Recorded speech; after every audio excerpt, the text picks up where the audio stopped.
بار پھر سبھی حاضرین کا، سبھی معززین کا دلی خیر مقدم کرتے ہوئے آئیے شروع کرتے ہیں آج کی بزم، جس کے تحت ہم لے کر آئے ہیں علی عباس حسینی کا افسانہ ICS، اور اس افسانے کو ہمارے سامنے پیش کریں گے مہجبین شیخ، جو کہ اسسٹنٹ پروفیسر ہے عابدہ انعامدار سینئر کالج پونے میں، اور بطور مہمان خصوصی آج ہمارے درمیان موجود ہیں پروفیسر طارق چتاری صاحب، جو کہ ممتاز افسانہ نگار اور سابق صدر شعبہ اردو علی گڑھ مسلم یونیورسٹی رہ چکے ہیں۔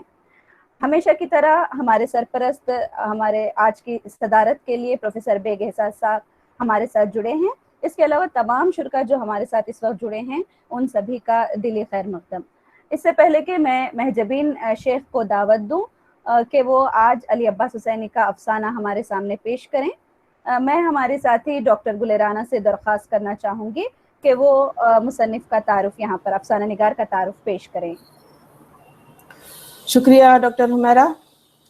علی عباس حسینی افسانہ نگار، نقاد اور ڈرامہ نویس کے طور پر جانے جاتے ہیں۔ ان کی پیدائش 3 فروری 1897 کو ضلع غازی پور میں ہوئی۔ مشن ہائی اسکول الہ آباد سے میٹرک اور انٹرمیڈیٹ کیا، اور الہ آباد یونیورسٹی سے تاریخ میں ایم اے کیا۔ گورنمنٹ جوبلی کالج لکھنؤ میں درس و تدریس سے وابستہ رہے۔ یہیں سے 1954 میں پرنسپل کے عہدے سے سبکدوش ہوئے۔ 27 ستمبر 1969 کو علی عباس حسینی کا انتقال ہوا۔ علی عباس حسینی کو بچپن سے ہی قصے کہانیوں میں دلچسپی تھی۔ 10-11 برس کی عمر میں الف لیلہ کے قصے، فردوسی کا شاہنامہ، طلسم ہوشربا اور اردو میں لکھے جانے والے دوسرے افسانوی ادب کا مطالعہ کر چکے تھے۔ 1917 میں پہلا افسانہ غنچۂ ناشکفتہ کے نام سے لکھا، اور 1920 میں سر سید احمد پاشا کے قلمی نام سے پہلا رومانوی ناول قاف کی پری لکھا۔ شاید کہ بہار آئی ان کا دوسرا اور آخری ناول ہے۔ رفیق تنہائی، باسی پھول، کانٹوں میں پھول، میلہ گھومنی، ندیا کنارے، ICS اور دوسرے افسانے، یہ کچھ ہنسی نہیں ہے، الجھے دھاگے، ایک حمام میں، سیلاب کی راتیں کے نام سے افسانوں کے مجموعے شائع ہو چکے ہیں۔ ایک ایکٹ کے ڈرامے ان کے ڈراموں کا مجموعہ ہے۔ علی عباس حسینی کی ایک پہچان فکشن کے نقاد کے طور پر بھی قائم ہوئی ہے۔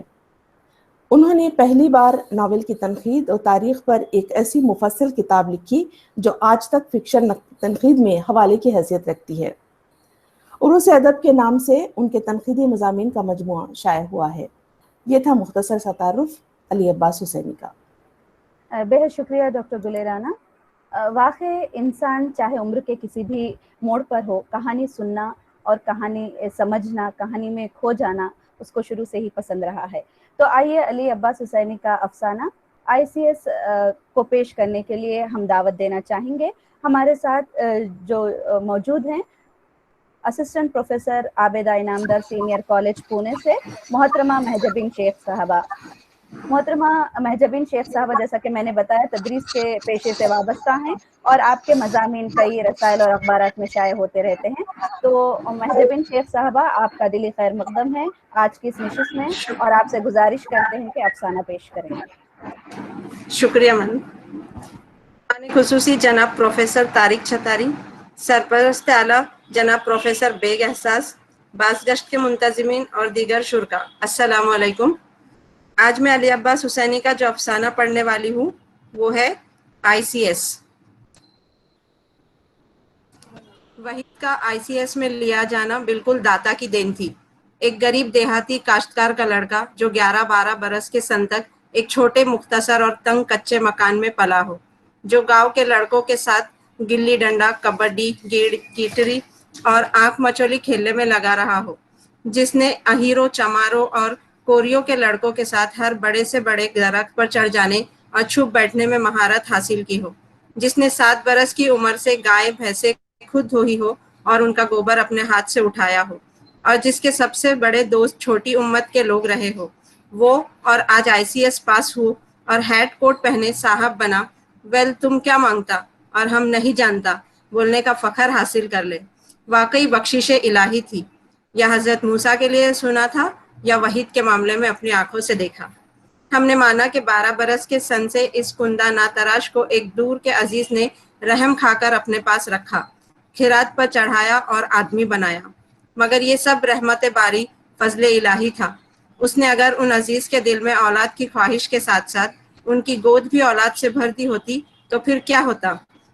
اگر وحید کی فطرت میں اثر قبول کرنے کا مادہ نہ ہوتا، اچھے خاصے جانور سے بھلا مانس انسان بننے کی صلاحیت ودیعت نہ کی ہوتی، تو وہ کیوں اسکول یا کالج ہی سے اپنے کپڑوں، اپنے فیشن، اپنی تہذیب، اپنے سلیقے اور اپنی ذہانت کے لیے مشہور ہوتا؟ پودے ایک زمین سے نکال کر دوسری زمین میں لگا دینے سے اپنی نوعیت و جنس نہیں بدل دیتے، نیم آم نہیں بن جاتی، نہ گیندا گلاب ہو جاتا ہے۔ مگر یہاں وحید کے معاملے میں تو محمد پور کیا چھوٹا اور الہ آباد کیا ملا کہ ایسا معلوم ہوا کہ شخصیت ہی دوسری ہو گئی، جون بدل گئی۔ جس طرح اس نے محمد پور کے پھٹے پرانے کپڑے اتارے اور الہ آباد کے نئے چمکتے بھڑکتے کپڑے پہن لیے، اسی طرح اس کی وہ 12 برس کی طبیعت، ضد، جھلاہٹ، شرارت، بھدا پن، ہٹیلا پن، الہڑ پن، گوار پن، بد تہذیبی، بد اخلاقی، کج روی، یاوا گوئی، دریدہ دہنی، بےہودہ گوئی، کم عقلی، بد اتواری، دیر فہمی، بد شوقی اور ناموقع شناسی سب محمد پوری کپڑوں کے ساتھ اتر گئی، اور اس کی جگہ الہ آبادی کپڑوں کے پہنتے ہی متانت، سنجیدگی، خودداری، وقار، زود فہمی، سکھڑا پن، تہذیب، اخلاق، شرافت، نیکی، ذکاوت، ذہانت، جامع زیبی، خوش مزاجی، معاملہ فہمی، سکن سنجی آ گئی۔ ہمارا یہ اعادہ نہیں کہ یہ فرق فوراً ہی پیدا ہو گیا تھا، یا واقعی ایک جگہ سے چھوڑتے، ایک گھر سے نکلتے اور دوسرے گھر میں داخل ہوتے ہی پیدا ہو گیا تھا۔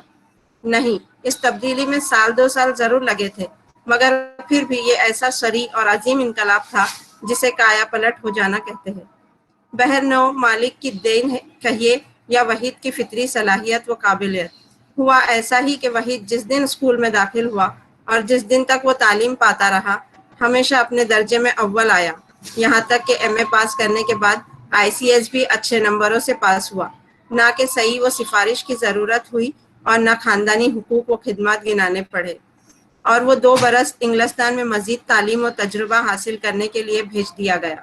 وہاں کے قیام کے دوران میں ریاست مہید پور کے ایک رکن خاص صاحبزادہ شہاب الدین خان سے ملاقات و راہ و رسم پیدا ہوئی، اور اسی سلسلے میں ان کی صاحبزادی جہاں آرا بیگم سے بھی، جو اس سال آکسفورڈ یونیورسٹی سے BA میں نمایاں حیثیت سے کامیاب ہوئی تھی، روزانہ ملنے جلنے نے کشش پیدا کی۔ صاحبزادہ کی اجازت اور جہاں آرا بیگم کی پسندیدگی سے اس نے وہیں بیاہ رچایا اور نئی دلہن ساتھ لے کر ہندوستان پلٹا۔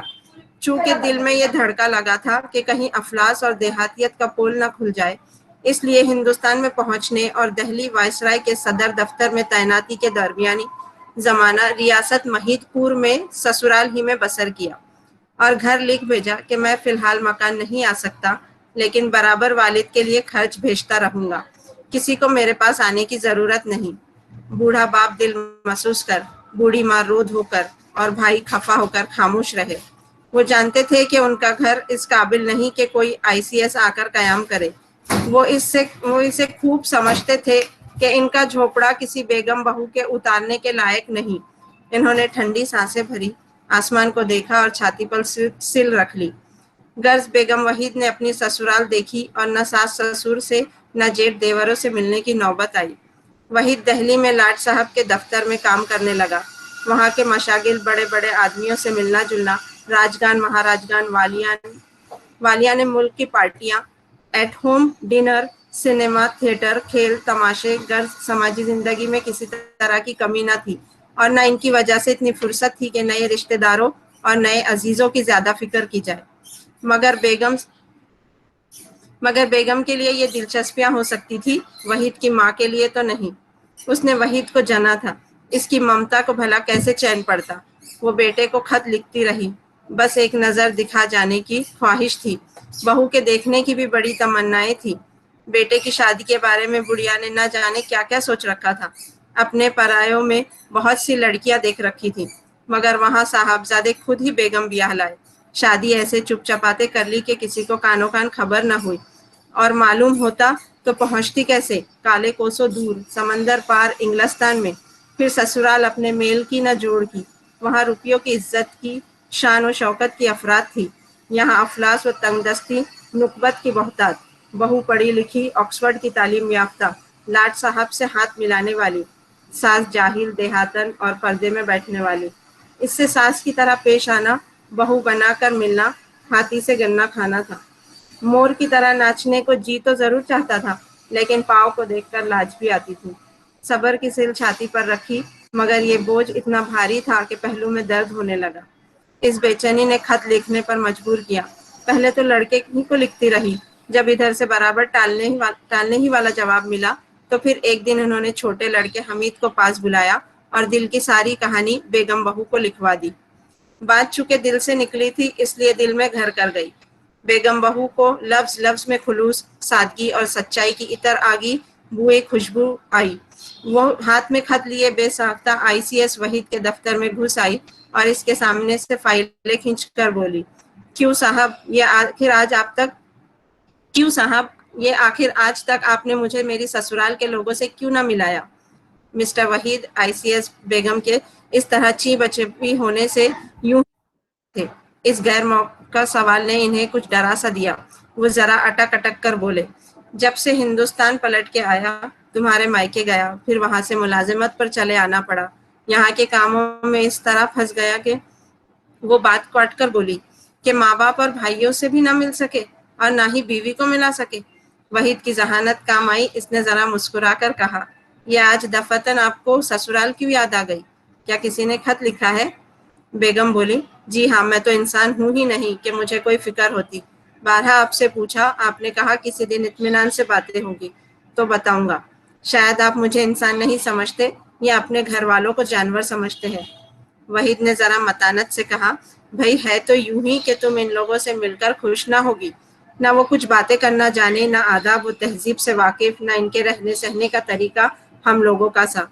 بیگم نے تلخ مسکراہٹ سے کہا، اب آپ زیادہ ان کی تعریفیں بیان فرمانے کی زحمت نہ کیجیے۔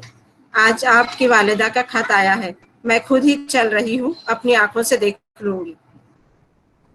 وحید گھبرا گیا، وہ جلدی سے بولا، ارے تم وہاں چلو گی، محمد پور؟ اس نے کہا، ہاں ہاں، کیا کوئی وہاں کٹکھنا کتا چھوٹا ہوا ہے کہ جاتے ہی مجھے کاٹ کھائے گا؟ اور یہ کہتی ہوئی وہ اپنے کمرے میں چلی گئی۔ وحید دیر تک سناٹے میں رہا، جانتا تھا کہ گھر میں رہنے کی جگہ مشکل سے نکل سکے گی۔ بیگم مضر تھی کہ میں ضرور جاؤں گی، کہاں قیام ہوگا، کیا انتظام؟ پھر جتنی ادھر تعلیم و شائستگی، تہذیب اور تمدنیت تھی، اتنی ہی ادھر جہالت، غیر شائستگی اور دیہاتیت۔ خدا جانے بڑی بی نے کیا لکھوا دیا ہے کہ بیگم پر اس قدر اثر ہوا۔ آج تو پوری تریاحٹ کا مزہ آ گیا۔ اس نے جلدی سے خطوں کا کاغذ کھینچا، باپ کو خط لکھا، اسی وقت بینک گھر گیا، وہاں سے 300 روپے کے نوٹ لیے، ڈاک خانے سے رجسٹرڈ لفافہ منگا کے بیمہ کر دیا۔ خط میں لکھا، فوراً خانہ باغ کے احاطے میں گموں کے کھمبے جڑوا کے ان پر بنگلے نما پھوس کا چھپر ڈلوا دیجیے اور معمولی ٹٹروں کی دیواریں کھینچ کر اس کے اندرونی حصے میں کئی کمرے بنوا دیجیے۔ بیگم آپ لوگوں سے ملنے آ رہی ہے، بس کوئی 15 دن میں ہم لوگ پہنچ جائیں گے، صحیح تاریخ سے بعد میں اطلاع دوں گا۔ جب بیمہ لگ چکا تو وحید نے اطمینان کی سانس لی، اب بہت کچھ ذمہ داری اس کے سر سے ہٹ گئی تھی۔ اب بس اتنی سی بات اور رہ گئی تھی کہ بیگم کو چھٹی نہ ملنے کا بہانہ کر کے 15 دن اور روکنا تھا۔ اس امر میں زیادہ دقت بھی نہ ہوئی، اس لیے کہ بیگم نے سسرال چلنے کا قطعی فیصلہ سناتے ہی وہاں جانے کی تیاریاں شروع کر دی تھی۔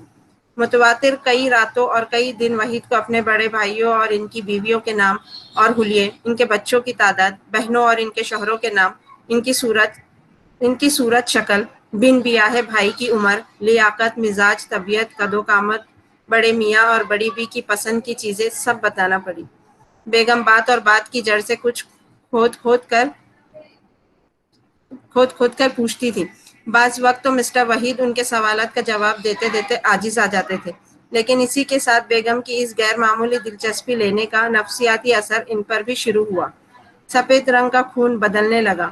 فطرت میں جو اپنوں سے، اپنے ماں باپ، بھائی بہن سے ہمدردی و محبت تھی اور جو ICS کے مخملی پردوں سے ڈھک دی گئی تھی، جس پر انگلستان اور ہندوستانی سیکریٹریٹ کے ماحول نے ایک نیا ملمہ چڑھا دیا تھا، بیگم کی قرید نے اس مخمل کو گھس ڈالا۔ بار بار کے سوال و جواب سے ملمہ اتر گیا، خلوص و یگانگت جگہ جگہ سے جھلکنے لگی۔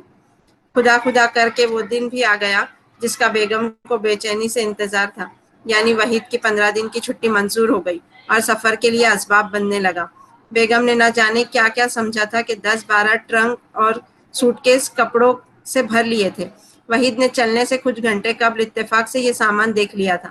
بڑی ردوقت کی مگر بکسوں میں کمی نہ ہوئی اور سب کے سب موٹر کے علاوہ کرائے کی لاری پر لاد کر اسٹیشن پہنچائے گئے۔ گاڑی چلی تو وحید کا پسو پیش پھر بڑھا۔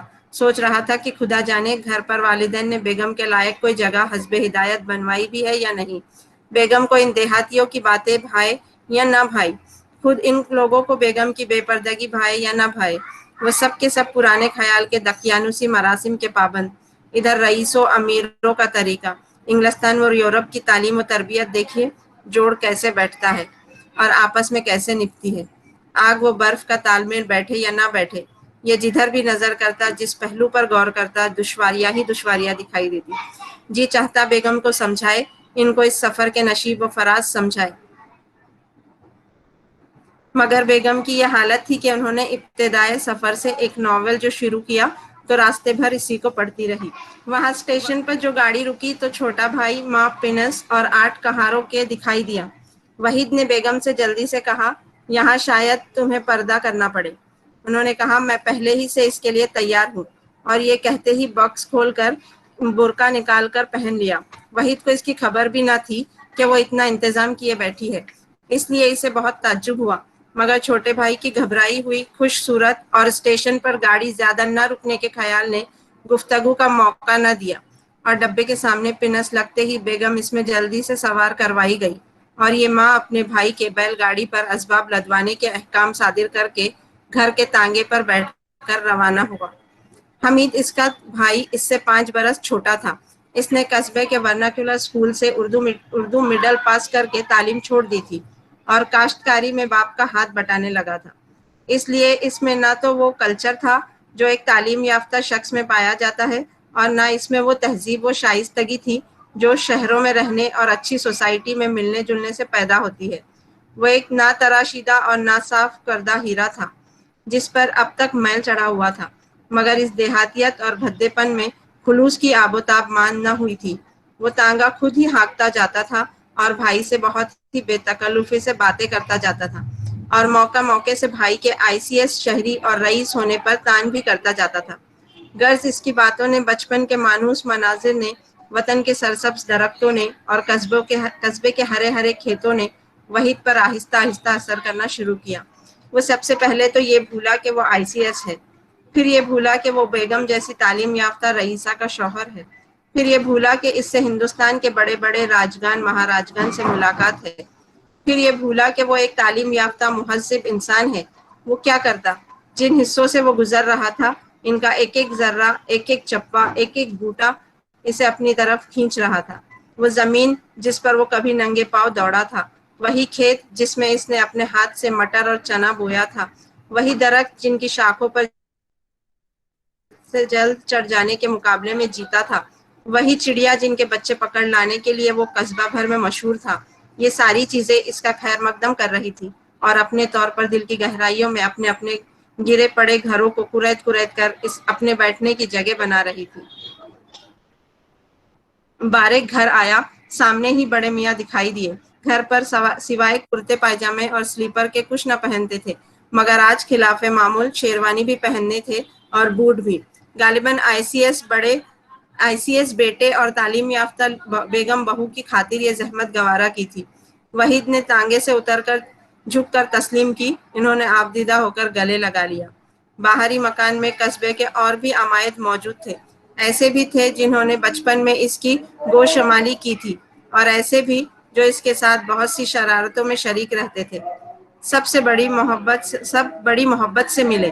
بڑے میاں نے کہا، گھر میں اس وقت جانے کا موقع نہیں ہے، وہاں دلہن اتارنے کے لیے ساری برادری کی عورتیں جمع ہیں، آؤ تمہیں نئے مکان میں پہنچا دے، اسے دیکھ لو اور نہا دھو کر کپڑے بدل ڈالو، پھر باتیں ہوں۔ یہ کہہ کر خانہ باغ میں لے گئے۔ وہاں وحید کے حسب خواہش پختہ کھمبوں پر ایک بنگلہ نما چھپر ڈال دیا گیا تھا، بیچ میں سبز کپڑے تان تان کر مختلف دیواریں بنا دی گئی تھی، یعنی اچھا خاصا صاحب کے لیے ڈرائنگ روم